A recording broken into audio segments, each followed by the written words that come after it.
আজকে সকালবেলা বাজার থেকে কত কিছু নিয়ে চলে আসছিল। আর এই তো সকালে ছাদে যেয়ে দেখি গাছগুলো ঝিম মারা হয়ে গেছে। তারপরে সকালবেলা নিয়ে আসছিল বিফ। আর এই তো হ্যালো এভরিওয়ান, আসসালামু আলাইকুম। তোমরা সবাই কেমন আছো? আশা করছি ভালো আছো। এই তো সকাল সকাল কাপড় চোপড় নিয়ে চলে এলাম ছাদে রোদে মেলতে। আর এই তো ছাদে এসে চাদর ফাদর মেলছিলাম, কারণ সকাল সকাল ছাদে না কাপড় চোপড় না শীতকালে মেললে সেই কাপড় চোপড়গুলো ভিজে রয়ে যায়।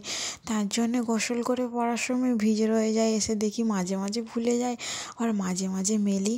এই তো আমার চাদর ফাদর মেলা কমপ্লিট হয়ে গেছে। এবার মায়ের শাড়িগুলো আরগুলো সবাই জামা কাপড় মেলে দেওয়া হলো ছাদেতে, কারণ গাইস এইগুলো হচ্ছে ভিজে জামা কাপড় মেলা হয়েছিল নি। আর এই তো গাছ ছাদ বাগানে এসে দেখি আমার গাছগুলো পানি দেওয়া হয়নি বলে পুরো ঝিম মারা হয়ে গেছে। আমার তো দেখে মন খারাপ হয়ে গেল। তারপর একটা জিনিস দেখে খুশি হলো, আমার গাঁদা ফুল গাছে কুঁড়ি ধরেছে। আমার এই জন্যই ছাদে গামলা নিয়ে চলে এসলাম পানি দিতে, গাছগুলোতে পানি দেবো বলে। আর একটা জিনিস ভালো হয়েছে ছাদেই নলটা করে, কারণ নিচে যেতে হয় না, সব সময়তে পানি পেয়ে যাই। তো আমার একটা এই বস্তাতে একটা উচ্ছে গাছ হয়েছে, আর তাতে একটা ছোট্ট বড় উচ্ছেও হয়েছে গাইস। আর তোমরা কারা কারা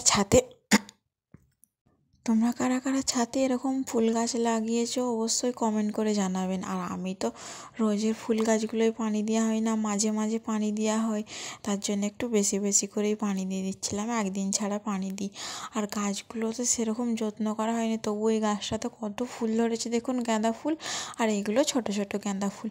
এই তো আব্বাজি আজকে সকালে বিপ নিয়ে চলে আসছিলো, তারপরে ছিল তিল্লি। এইগুলো তিল্লি ভুনা খুব খেতে টেস্টি হয়। এই তো তিল্লি ভুনার জন্য কত পেঁয়াজ কাটা হয়ে গেছে দেখুন। আর এই তো সেই আজকে আমাদের খিরশুমুই রান্না হয়েছে, সেই কালকে রান্না করে মানে কেটে রেখেছিলাম, আজকে সকালে আম্মাজি দুধ দিয়ে রান্না করেছে। তারপরে সকাল সকাল বাজার থেকে নিয়ে চলে আসছিলো ফুলকপিটা দেখুন কত কিউট লাগছে, আমাকে দেখে কি সুন্দর লাগছে, যেমন মনে হচ্ছে কাঁচা খেয়ে নিই, হেব্বি লাগছে। তার উপরে নিয়ে আসছিলো পালং শাক। আর নিয়ে আসছিলো বাজার থেকে হচ্ছে কুমড়ো দিয়ে গোস্তি আজকে রান্না হবে। তারপর আজকে দেখি 11টার দিক করে দেখি আমাদের জাঁজলাতে একটা বাটারফ্লাই বসেছে। আমি তো দেখে পুরো সেই হাতে ধরে নিয়েছি, যেমনি হাতটা ধরে নিয়ে এবার ছেড়েছি তেমনি বাটারফ্লাইটা উড়ে চলে গেল গাইস। তারপরেই তো আজকে বিফ রান্নাটা আমিই করেছি। দেখো কত সুন্দর বিফ রান্নাটা হয়েছে, তোমরাই কমেন্ট করে বলো, আমি তো কিছু বলবো না কেমন হয়েছে বিফ রান্নাটা। আমি খিরশুমুই রান্না খেয়েছিলাম, খিরশুমুই রান্নাটা খুবই টেস্টি হয়েছে।